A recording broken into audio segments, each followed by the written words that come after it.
Olá, queridos amigos, tudo bem? Muita paz, que a paz do nosso querido Mestre esteja em nossos corações. A espiritualidade presente nessas ondas da internet esteja conosco, iluminando vossas casas, vossas almas. Que todos estejamos felizes nesse instante do nosso encontro para reflexões a respeito da felicidade do nosso mundo, trazido aqui mais uma vez pela nossa casa querida, a Casa de Maria Imaculada, nosso SEMI, as nossas palestras que acontecem todas as quartas-feiras, às 20 horas. E hoje o nosso tema é, conforme vocês já puderam observar, a felicidade não é deste mundo.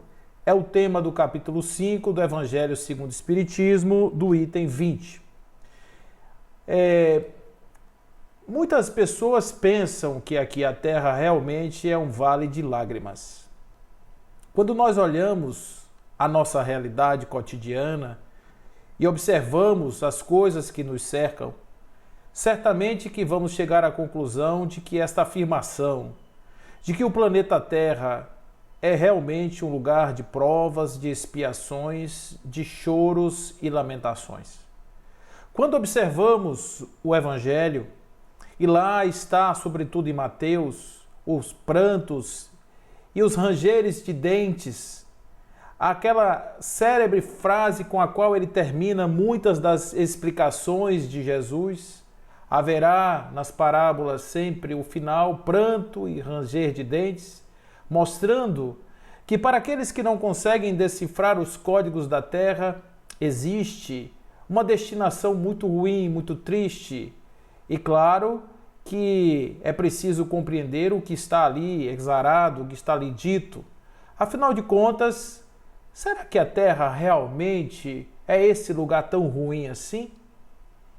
Se nós formos olhar o outro lado, vamos ver o contraponto, e nós vamos ver quantas coisas lindas e maravilhosas existem nesse planeta.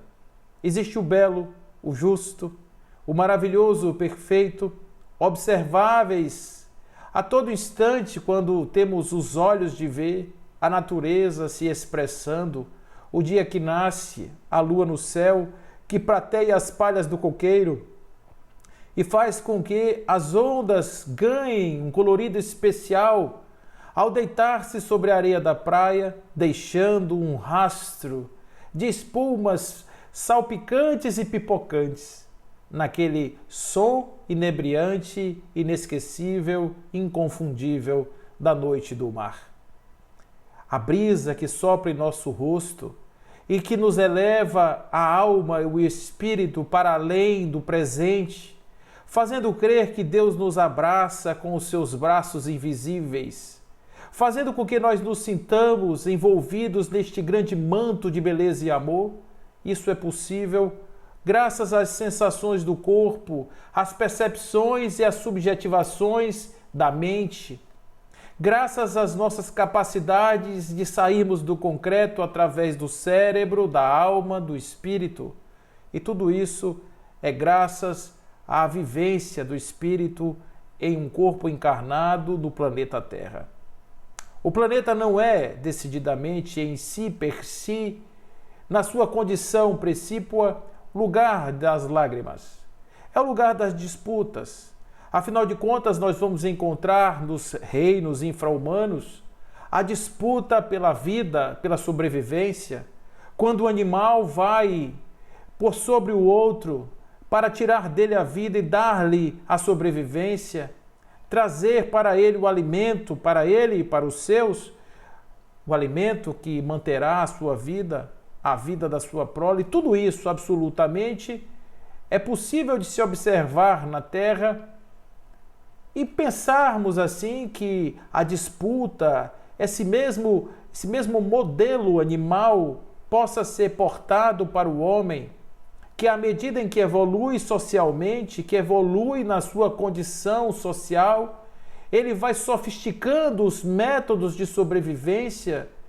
E à medida em que ele vai avançando, ele vai criando novas formas de estar no mundo, de exercer o seu poder no mundo, de conseguir a sua manutenção de vida no mundo. E isso, claro que ponderando sempre o lado do bom e do mal do homem, da sua capacidade de perpetrar o mal absoluto ou o bem absoluto dentro do livre-arbítrio humano, dão a cor da sociedade humana, das aglomerações humanas. E, consequentemente, o tom de todo o desenvolvimento que temos sobre esta terra. Se formos olhar no tempo passado, algum tempo passado, nós vamos perceber que havia muita luta, havia muita disputa, havia muito sacrifício do homem sobre a terra, realmente. Eram as épocas rudes da barbárie, mas que hoje, quando nós observamos, de um modo geral, podemos ver que já pululam núcleos, nichos de civilidade, aonde valores mais elevados podem ser observados e, consequentemente, nesses lugares impera um pouco de paz, de tranquilidade, de sossego.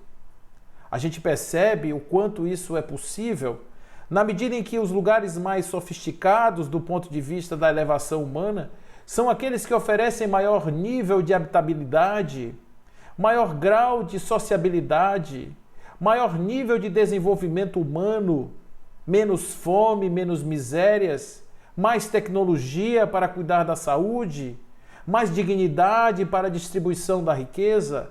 Percebe-se já em alguns lugares nichos de desenvolvimento humano que promovem esse tipo de elevação já. Por outro lado, lugares ainda radicados nos princípios atávicos do barbarismo e dos atrasos da mente, da cultura, das civilidades, ainda com modelos arcaicos do ponto de vista das suas teologias, das suas crenças, das suas diferenças, dos caráteres etnocentrados. Tudo isso faz com que ainda haja na Terra bolsões de ignorância. Então, o saldo final é um planeta um tanto quanto confuso. Se de um lado nós temos pululando episódios de felicidade, em outros lugares, vales de lágrimas e sofrimentos. Mas nenhum desses episódios se compara à grande ignorância ainda do homem, diante do seu desconhecimento da natureza, da gênese, dele ser um ser espiritual vivendo uma experiência humana. E essa ignorância leva o ser a afirmar toda a sua crença em cima do chamado paradigma materialista. O materialismo, ele se firma como sendo a proposta única possível ao homem racional, porque quando este homem observa o mundo e vê as coisas do mundo, e vê as coisas que ele toca no mundo, pesa, sente, ele diz: eis aqui a realidade. E quando alguém diz assim: não, mas subjaz a esta realidade uma realidade transcendente, imanente e invisível, ele diz: epá, isso é coisa da fé, isso é coisa da religião, isso é coisa da crença, isso é coisa do dogma, e sai, principalmente se ele estiver voando nas asas da ciência. Aí é que faz isso mesmo. O raciocínio é de exclusão, ou isto ou aquilo. Não se pode imaginar, por exemplo, a possibilidade de que haja uma realidade que esteja para além dos nossos olhos. E esses paradigmas materialistas, eles focam o indivíduo a centrar-se em si mesmo, porque aí, ao invés dele ser o que vai na barbárie em busca da sobrevivência, ele vai em busca dos valores da matéria para afirmar-se enquanto um ser no mundo material. O que seriam esses valores? Seriam os valores da grana, do dinheiro, do poder, do sucesso, da vaidade. Aquilo que leva o indivíduo aos seus enganos, aos seus atrasos, aquilo que faz com que ele não consiga caminhar para além e, normalmente, leva-o à decepção, porque os valores da terra, esses que são utilizados a miúde para fortalecer a presença do homem no mundo, são passageiros, impermanentes e causadores do sofrimento. Buda já dizia no seu tempo de que todo homem sofre, e sofre porque se apega àquilo que não lhe pertence. O grande caminho para a libertação do sofrimento na Terra, segundo o Buda, é o desapego. Mas não o desapego irresponsável de não ligar para nada. Não, não. Estar no mundo inclui usar as coisas do mundo. Temos um corpo que nós precisamos usar, temos os objetos do mundo que nós precisamos usar. Temos todas essas coisas que nos cercam, que são parte integrante da nossa essência, que nós precisamos usar. Mas precisamos usar com inteligência. Afinal de contas, quando nós fazemos um abuso do uso desses recursos e que nós nos apegamos muito e construímos toda a estrutura do eu baseado nisso, quando isso nos é tirado, há o sofrimento inevitável. Sofremos quando perdemos coisas, pessoas, animais, objetos do nosso afeto. Quando nos são tirados, nós sofremos muito, e não somente isso. Quando apostamos em imagens fantasiosas a respeito de nós outros. Quando imaginamos que somos algo que nós não somos. Quando nós construímos imagens na cabeça de que conquistamos já posições elevadas do nosso conhecimento e da nossa ascese espiritual, emocional, psicológica, sem termos tido ainda logrado o êxito de fazê-lo. Enquanto estamos assim, nós estamos fadados a acordar na noite da desilusão e da decepção e descobrir que passou o tempo e nós não fizemos o que tínhamos que fazer, gerando culpa, arrependimento, a vontade de nascer de novo, de voltar outra vez e o pior, a vontade de passar a régua e ir embora. Sumir, desaparecer, abrir um buraco e entrar nesse buraco. Essa é a tônica do desejo que se nos é apresentado a partir do momento em que a decepção bate à nossa porta.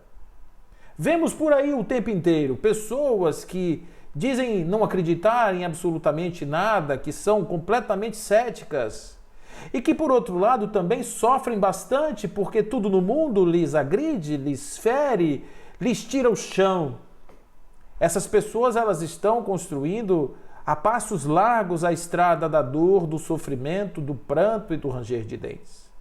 Não faltam avisos, não faltam comunicados, não faltam símbolos e formas possíveis de se ressignificar a vida na Terra, para que a vida na Terra não seja esse vale de lágrimas e, ao contrário, se transforme realmente em um lugar aprazível, um lugar onde nós possamos exercer o nosso mandato de seres conscientes vivendo aqui, sem sentirmos as dores do mundo, passando pela experiência da Terra, observando as coisas da vida na Terra com um olhar atento, com um olhar interessante da vida.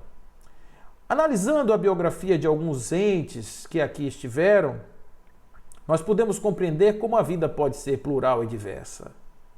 Um dos homens interessantes que nós conhecemos ao longo das pesquisas, dos estudos a respeito da transpessoalidade, foi o pai das constelações familiares, chamado de Bert Hellinger.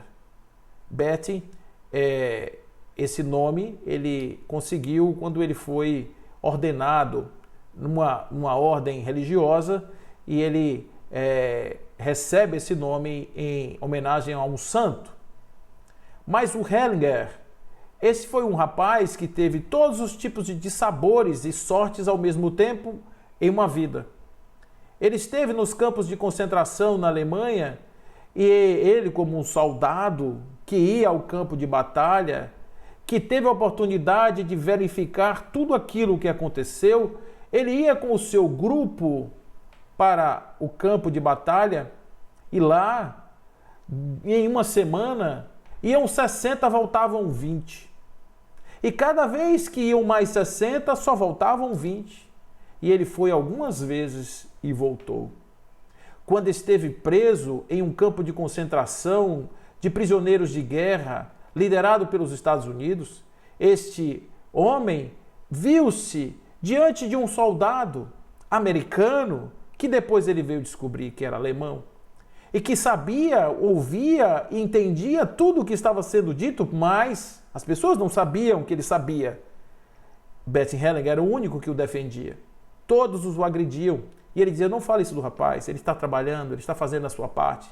ele sendo a vítima, aquele sendo o algoz, e ele estabelecendo uma relação de compreensão em relação àquele homem, dizendo, não, ele não é, eles têm um motivo para fazer aquilo, ele está no lugar para fazer aquilo, e nós estamos no lugar para sofrermos o que estamos sofrendo. Olha que visão interessante. O soldado ouvia aquilo até facilitar-lhe a fuga, porque compreendeu que de todos ele era o único que o defendia, era o único que buscava lhe dar dignidade. Fez a vista de mercador, como se diz, para que ele pudesse fugir do campo de concentração e voltar à sua vida, tornar-se um religioso para depois, através das experiências com os campos mentais, com os campos da constelação, ele trouxesse ao mundo a constelação familiar, que hoje ajuda milhares, centenas de milhares de pessoas em todo o mundo. É como se o destino dele estivesse dizendo para ele, Bertin, não desista. Você vai ter portas que vão se abrir para você, aproveite-as, mesmo que no momento presente a sua estrada seja de espinhos. E ele então trilhou essa estrada de espinhos com portas que se abriam aparentemente estranhas, mas que ele soube observar como portas. E assim foi. A mesma pessoa, a mesma experiência, melhor dizendo, nós temos em Viktor Frankl, o pai da logoterapia, que também esteve, agora sim, como um prisioneiro num campo de concentração alemão, e ele conseguiu, através da busca do sentido, sobreviver àqueles anos de tortura, de martírio, sofrido por ele. E que ele então teve a capacidade interna de resistir e sair para tirar proveito daquela situação com toda a sua dor. E ele fez uma transformação real na sua vida para que a sua vida se transformasse em algo digno de depois servir à humanidade. É o que se vem dizer depois a respeito do dar e receber. O ciclo do dar e receber na Terra é algo que nós precisamos aprender. Tudo na Terra que contém, que prende, estagna, fica miasmático, fica doente. É preciso que a energia flua sobre a Terra. E quando nós estamos no estado de contenção mental por conta das experiências, por conta do sofrimento, nós estamos em estado de miasmas mentais. Nós estamos envolvidos nesse pântano mental que faz com que nós tenhamos tantos dissabores e que isso nos leve à viagem ao centro, ou melhor dizendo, às profundezas escuras da alma, de onde nós não temos a menor ideia de como é que nós vamos sair de lá. Observe, dentro dos conteúdos mentais que somos nós mesmos, que são os nossos conteúdos, os conteúdos adquiridos e elaborados ou em elaboração pela pessoa humana que somos cada um de nós, e mesmo assim nos perdemos no labirinto das nossas próprias ideias e de coisas mal resolvidas. E muitas vezes o sofrimento ele não é causado por uma entidade externa, por um fato real. O sofrimento muitas vezes na Terra é criado pela subjetividade, pela capacidade do homem de imaginar que ele está sofrendo algo, quando ele em verdade não está sofrendo. É apenas algo perceptível, entendido, fruto do entendimento, do sentimento, das negatividades, das fragilidades daquela alma que está ali diante de um ofensor, que lhe traz a possibilidade de fazer uma visita a esses refúgios da alma, e o que ele encontra lá? Espínculos do sofrimento. E por isso ele revida, ele se zanga com aquela pessoa, porque o convidou a mergulhar nas profundezas da sua própria incapacidade de se ver, de se achar, de se descobrir. É esse momento que nós estamos aqui vivendo, porque a Terra nos convida o tempo inteiro para fazermos esta viagem interior, para fazermos este mergulho, e o instrumento para fazer isso é a dor. Não há outro tão eficaz. Vocês já viram alguém atrás do trio elétrico, um casal, em pleno carnaval, fazendo uma discussão de relação, uma DR, atrás do trio elétrico? Discutindo como poderia o relacionamento ficar melhor, o que ele deveria, responsabilidades recíprocas. Será que vocês já tiveram a oportunidade de ver alguém fazer isso? Fazer planejamento estratégico ali no fundo? Não tem. Agora, quando a coisa pega, quando o negócio realmente fica ruim, quando a situação é complicada, quando as forças vão embora, aí há a necessidade premente pela sobrevivência, pela necessidade de sobreviver, de buscar alternativas para que nós possamos, então, encontrar forças para o nosso erguimento através de atividades que sejam ligadas a esse soerguimento. E por isso somos tão eficazes e criativos, muitas vezes, em encontrar saídas para as nossas crises. Mas a crise se instalou, a dor chegou, o sofrimento aparente bateu à nossa porta. Aí a gente diz, nossa, que vida difícil. Não, não é a vida difícil. É a forma como nós interpretamos a vida que ela se torna extremamente difícil. Existem interpretações mais complicadas um pouco, quando o sujeito tem uma deficiência na mobilidade, por exemplo, um problema no corpo, uma expiação mesmo, aonde ele não consegue se livrar daquilo. Uma esquizofrenia, uma doença qualquer, um problema físico, um problema mental, um problema com alguém da sua ligação, um filho, alguém doente, um pai, que ele precisa assistir sem poder se livrar daquela responsabilidade, tornando-se às vezes aquilo uma grande cruz para carregar nas costas.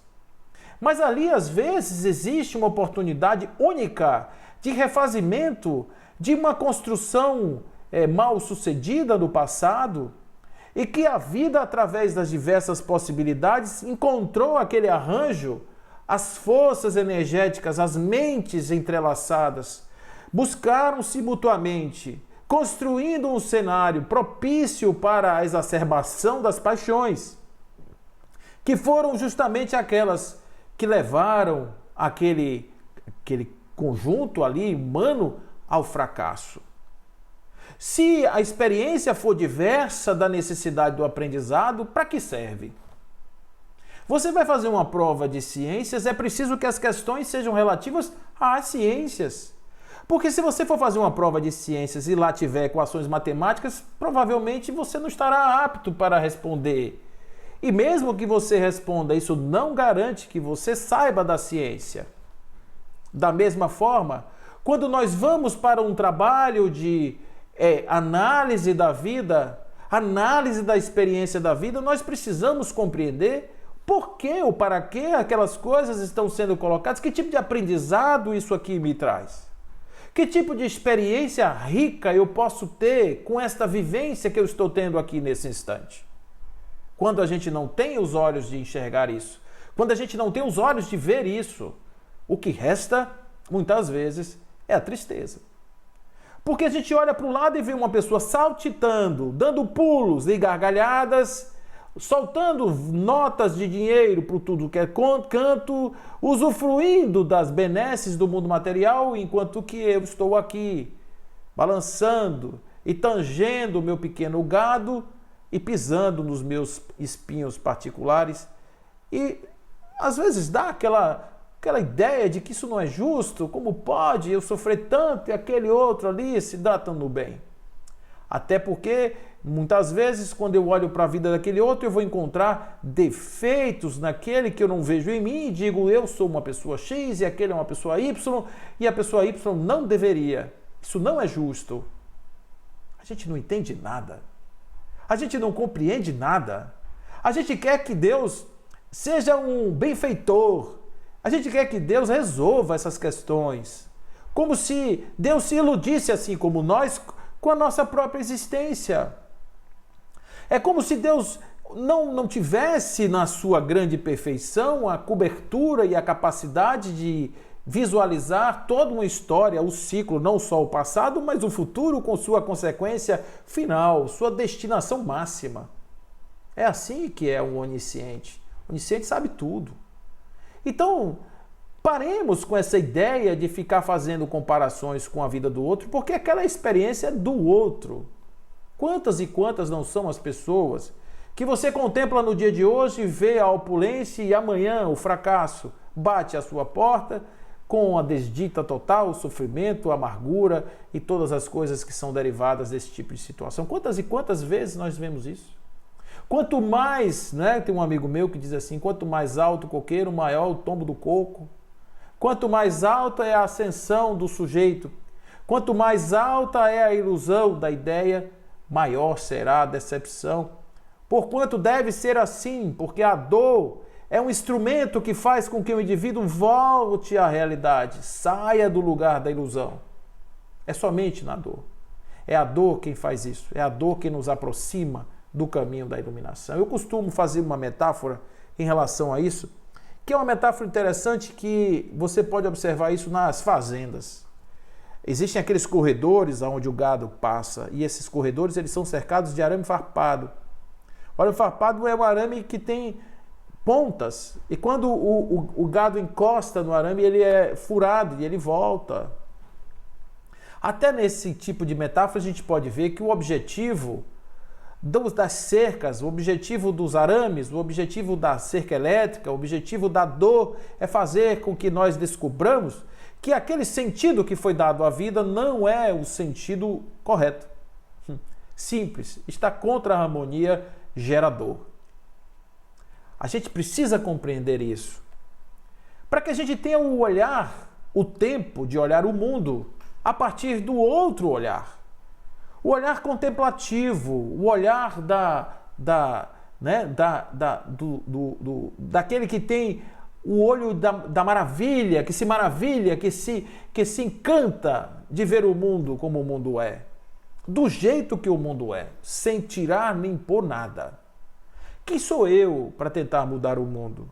Quem sou eu para tentar alterar a lógica do mundo? Não, bobagem pura. Eu não estou conseguindo compreender. Parar e pensar de uma forma diferente é a atitude mais madura que um ser humano pode ter. Ao invés de ficar reclamando, senta um pouco e respira. Respira. Respira. Respira na ideia. Olha tudo. Olha o cenário. E faz a seguinte contemplação. Tudo é perfeito. Nesse mundo, no universo, tudo é perfeito.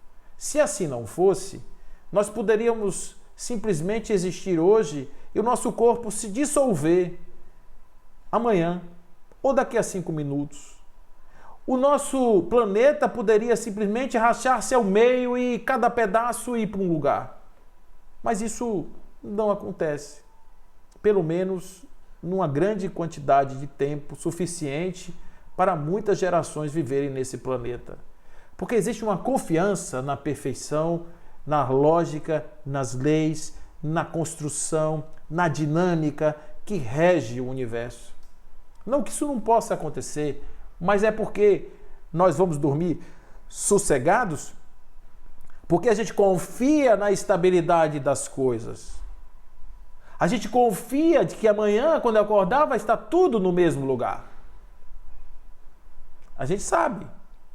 Então, se existe uma perfeição intrínseca que nos dá a segurança, nós temos que entender que, para a nossa vida também, essa mesma estabilidade, esta mesma perfeição, ela se faz presente, ela se instala e ela permite que nós tenhamos a possibilidade de encontrar a perfeição no aparente caos.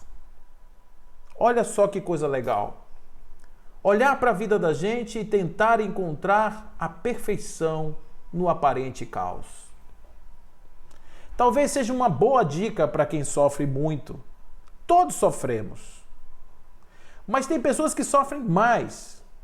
Porque talvez não tenham tido tempo ainda de parar, de respirar e de tentar entender qual é o caminho que está se desenhando ali e qual é o objetivo daquele caminho, qual é o destino daquele caminho, qual é a forma de transitarmos nesse caminho o mais rapidamente possível para que possamos sair dali e voltar para algo que seja restaurador. Se nós formos olhar as potências da alma humana, aí é que o mundo ganha uma cor especial. Porque o ser humano, conforme vai dizer Leon Denis, foi criado por amor, criado para amar. A nossa essência, base, é amor. Nós fomos criados pela estrutura amorosa do universo. E essa é a nossa essência, esse é o nosso cerne. É para isso que nós servimos. É para isso que nós existimos. Existimos para exalar exatamente aquilo que nós possuímos, que é um amor intrínseco, imanente, já na criatura. A ignorância nos impede de enxergar isso. A ignorância que nos impele a achar que sensações e instintos são norteadores da felicidade, da drogadição, da alcoolemia, as diversões do mundo são prazerosas, sem dúvida, mas elas são perigosíssimas. Porque as energias que elas trazem, essas energias são densas. E as energias densas são atratoras para a densidade, para a condensação do planeta Terra. Já falamos isso várias vezes em outras palestras. A possibilidade dos chakras mais baixos estarem sendo fortalecidos e atraídos por essas energias telúricas, impedindo que a alma tenha a sua elevação natural no momento oportuno, inclusive até na desencarnação, porque é importante que quando nós tenhamos concluído a nossa velegiatura aqui, nós possamos voar como pássaros e não presos, concorrentes aos estertores e às sensações que consumiram todas as nossas energias e nos trouxeram a ilusão de que bastava aquilo ali para que a gente pudesse encontrar felicidade. Até hoje, nós não encontramos sequer uma situação dessa que pudesse servir de exemplo de contrário. Por isso que François-Nicolas Madeleine, o nosso querido cardeal de Morlot, ele vai trazer no texto lá do Evangelho, capítulo 5, ele vai dizer: se o homem ajuizado é uma raridade nesse mundo, o homem absolutamente feliz jamais foi encontrado. Por quê? Porque a carne tem esse negócio aí. A carne tem essa dificuldade. É a dificuldade da carne. Lidar com as energias telúricas é muito difícil pra gente. Porque o negócio é bom, o troço é bom mesmo, gente. Não é ruim, não. É bom, claro que é bom. Mas é um bom que pode ser bem utilizado. Porque tem pessoas que pisam no acelerador e acham que é só isso. Para quem vive num paradigma materialista de achar que não há vida espiritual, de que não há continuidade, que não há vida depois da vida, é agora. E agora é hoje, é nesse momento, é não perder um minuto, é usufruir da vida, gastar as energias até a máxima desencarnação. É isso que pensam essas pessoas. É de hoje isso? Não, não é de hoje. Isso é muito antigo. Eclesiastes 3, capítulo 3, versículo 11, 12 e 13. Olha só o que tem escrito lá. Ele fez tudo apropriado ao seu tempo. Também colocou no coração do homem o desejo profundo pela eternidade. Contudo, o ser humano não consegue perceber completamente o que Deus realizou. Sendo assim, eu compreendi que não podia haver felicidade para o homem a não se alegrar-se e fazer o bem durante toda a sua vida. E descobri também que a própria condição de comer, beber e desfrutar das recompensas pelo seu trabalho é um presente de Deus. Mas quando há a inversão disso, e que o indivíduo usufrui como se o usufruto fosse o benefício divino, sem que houvesse um trabalho anterior que desse aso, que desse sustentação a esse usufruto, aí é que o negócio pega, o egoísmo impera, as energias telúricas avançam. É aí que o indivíduo realmente entra na sua zona de perigo. É aí que a encarnação se torna algo muito difícil para todos nós. Muito difícil. E que realmente nós precisamos estar atentos a esse tipo de coisa. Não é? Muito atentos. Precisamos estar atentos a esse tipo de coisa, porque isso, gente, chega de sofrer. Chega de sofrer. O sofrimento é algo terrível, é algo doloroso. E aí, claro, a felicidade não pode ser desse mundo, porque este mundo, ele é um mundo impermanente. Claro que não é um mundo de felicidade. Este mundo é um mundo das coisas que se vão e deixam você literalmente aí, sozinho, na mão. Com a cuia na mão, literalmente. Pedindo, implorando a volta do tempo passado, do tempo glorioso, quando ele não vem mais. não é? Nas academias da beleza, você vê pessoas que lutam terrivelmente contra o tempo para poder justamente não perderem a beleza que os levantou, os soergueu dentro do mundo da sensualidade e lhes garante ainda a proficuidade dos parceiros que fazem a alegria do corpo. Mas isso tem tempo, né? De repente, o outro que acha que a vida é das celebrações e vai o tempo inteiro, uma hora o organismo diz, não aguento mais. Aí o indivíduo fica privado, não posso comer isso, não posso comer aquilo, já não posso comer mais nada, porque eu já estou limitado a tudo. É o tempo cobrando o seu preço. Todos temos que estar preparados para isso, porque nascemos para nos perder. Nascemos, criamos uma identidade que vai ser perdida e a gente precisa aprender isso, a grande lição do Espírito. Mas nós temos que estar preparados e prontos para fazermos isso sem sofrimento. Claro, tem dor. A dor tem. Viver dói, nascer dói, morrer antes, né? Se você tiver um corpo saudável e precisar se despedir da terra, claro, vai ter que ter um sofrimento, senão não vai. O corpo precisa parar de funcionar, vir uma doença e tal, para poder a alma se desprender daquele corpo, um preso ali, tem que ter. Às vezes é um acidente, às vezes é uma situação violenta, né? É tudo que leva justamente o indivíduo a se soltar do corpo. Essa experiência de se soltar do corpo é a negação de todas as afirmações do eu que nós fizemos durante toda a vida. Toda a vida. Viver com essa perspectiva de finitude, de impermanente, de uso temporário, uso frutuários das coisas. É isso que nós somos. Aqueles que usam apenas a vida, a terra, o corpo, as coisas, as experiências e tal. E quando a gente passa por elas, a gente agradece a oportunidade de tê-las conosco durante o tempo possível, que foi possível. Para que a gente não fique achando que aquilo foi um presente definitivo, porque a gente é merecedor. Não, não. A gente é apenas aluno. Estamos aqui para aprender.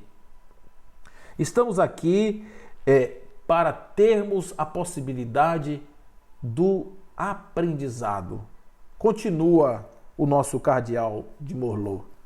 Todavia, não deduzais das minhas palavras que a terra esteja predestinada para sempre ser uma penitenciária. É essa a ideia. Uma humanidade tão sórdida, tão cheia ainda de pessoas tão ruins, pode se considerar quase que uma penitenciária com solitária, com direito a todas as experiências dolorosas de uma penitenciária. Não, certamente, ele afirma. Dos progressos já realizados, podeis facilmente deduzir os progressos futuros, e dos melhoramentos sociais conseguidos, novos e mais fecundos melhoramentos. Essa tarefa imensa, cuja execução cabe à nova doutrina que os Espíritos vos revelaram. O Espiritismo não veio para nos aprisionar em dogmas. O Espiritismo veio para nos libertar dos dogmas. O Espiritismo veio para nos tirar desse lugar da ignorância. Olha, outro dia um filósofo famoso falou: o Espiritismo é uma religião chata, porque não tem dogma, não tem dança, não tem cor, não tem vestido, não tem roupa, não tem nada, ritual, não tem nada. Beleza, maravilha, não é um comentário pejorativo, não, é um elogio mesmo, porque só pessoas maduras vão para um lugar desse.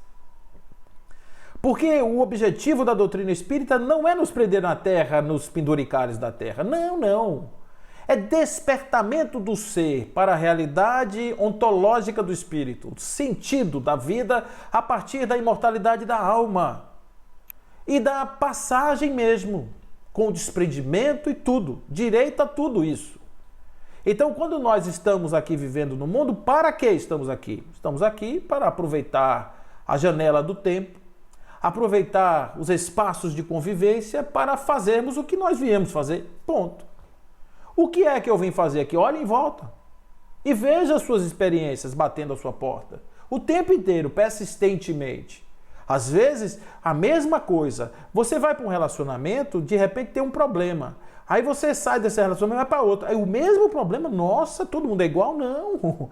A experiência precisa ser vivida para ser internalizada. Aqui é uma escola.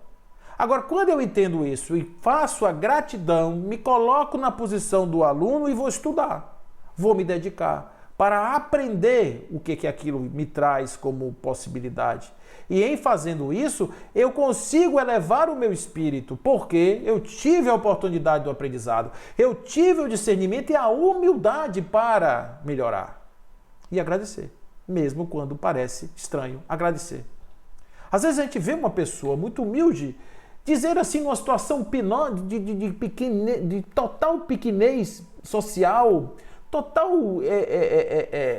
falta de tudo, dizer graças a Deus a minha vida, agradecer a Deus pelo quase nada que possui, porque talvez essa alma vivida, ela tenha tido a experiência da ausência total dos impermanentes para simplesmente dizer, o meu espírito não precisa mais disso.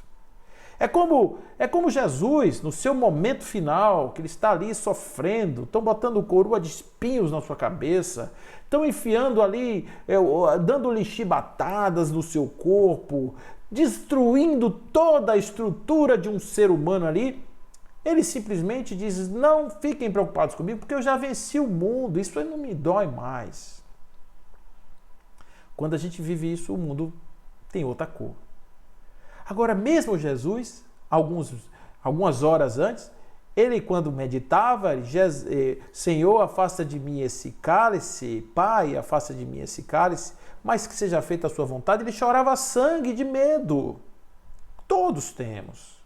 O corpo humano é movido a medo. Às vezes você vai ter ansiedade? Vai. Às vezes você vai ficar com medo? Vai. Às vezes você vai ficar com raiva? Vai. Às vezes você vai ter alguns outros sentimentos? Vai. Não tenha dúvida que vai. Ninguém aqui está sublimando isso. Vai. Agora dê seu tempo para passar por essa experiência negativa, mas recuperar-se e voltar para o seu centro, para o eixo. Não existe porta batida nas costas, sabe? Existe revisão de conceitos, existe voltar no caminho, existe passos para trás, existe tudo. Todos os recursos são necessários e possíveis quando nós precisamos arrumar a casa. Você vai, você volta, você dá um passo para trás, dá 2 para frente, ou às vezes dá 10 para trás e dá só 5 para frente, porque é melhor dar 5 bem dado do que dar 10 e ter que voltar 20. Né? A gente sabe disso, que não dá para ser hipócrita, não dá para viver na falsidade. O espírito só se eleva cheio. O espírito só se eleva na certeza. O espírito só se eleva quando ele tem real condição de se elevar. Quando ele está apenas nos estertor ali e tal, no oba-oba, ele não vai elevar. Ele vai enganar meia dúzia. É um falso profeta que está no evangelho, né? É aquele que engana, é o cego que guia cego, é a figueira que seca. São os indivíduos que estão por todos os lugares achando, enganando a si mesmo, auto-engano. Ah, eu já resolvi, não, isso está resolvido. Não, gente, vai bater na porta o anjo da desesperação e vai dizer assim, preste atenção porque ainda não é lhe dado o direito de usufruir do título de detentor dessa categoria. Você ainda não chegou desse ponto. E a gente tem que ter humildade de compreender isso e aceitar, sorrir, jovialmente dizer graças a Deus que chegou alguém para me tirar daquele lugar. Uma pergunta que a gente sempre tem que fazer, né? Quem gosta aqui da desilusão? Ninguém gosta da desilusão. Desilusão é uma coisa horrorosa. Ah, você foi uma grande desilusão para mim. A gente deveria agradecer e não ficar achando ruim. A ilusão é ruim.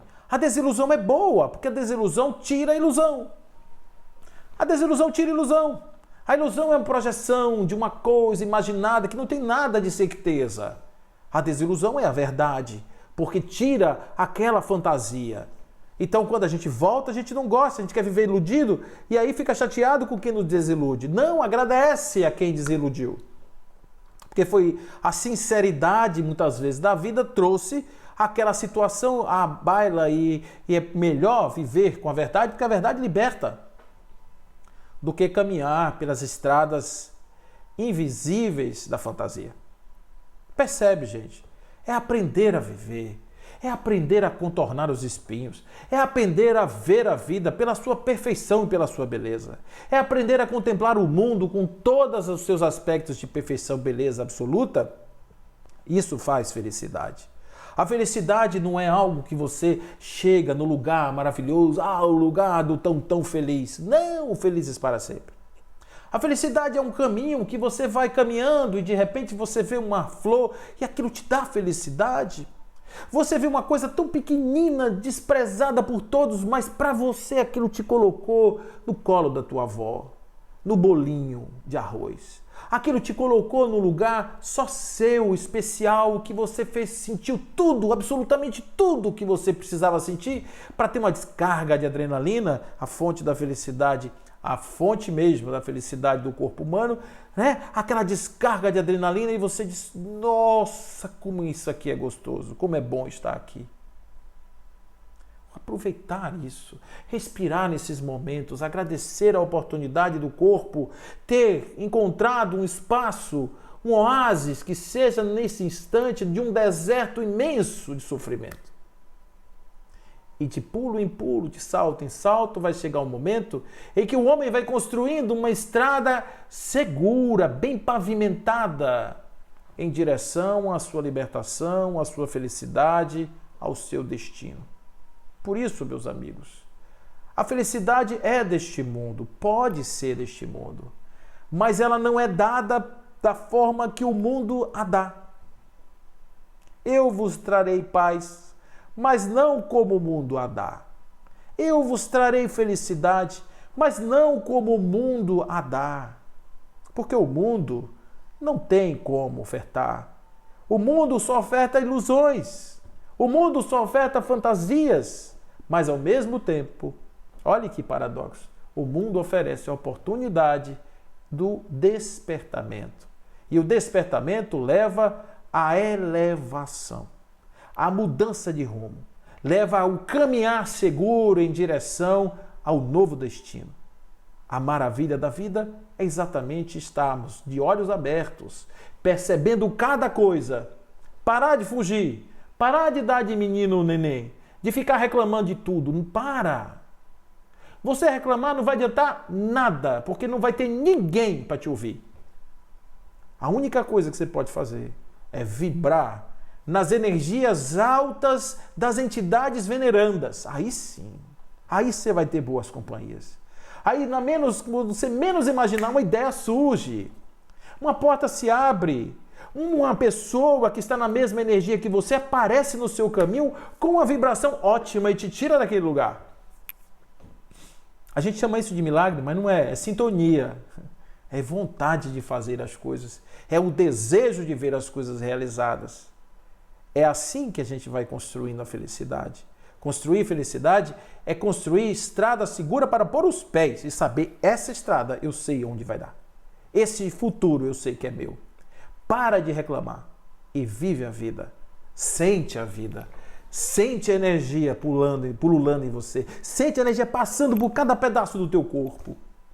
Se entregue à vida. Sorria. Amanheça o dia sorrindo e agradecendo a Deus. Porque você é uma entidade divina. Você é uma entidade amorosa. Você veio aqui para isso, para iluminar, ser luz do mundo, sal da terra e não, sabe, o jiló da salada. Você não veio aqui para ser a coisa azeda. Não, você veio aqui para ser a coisa doce.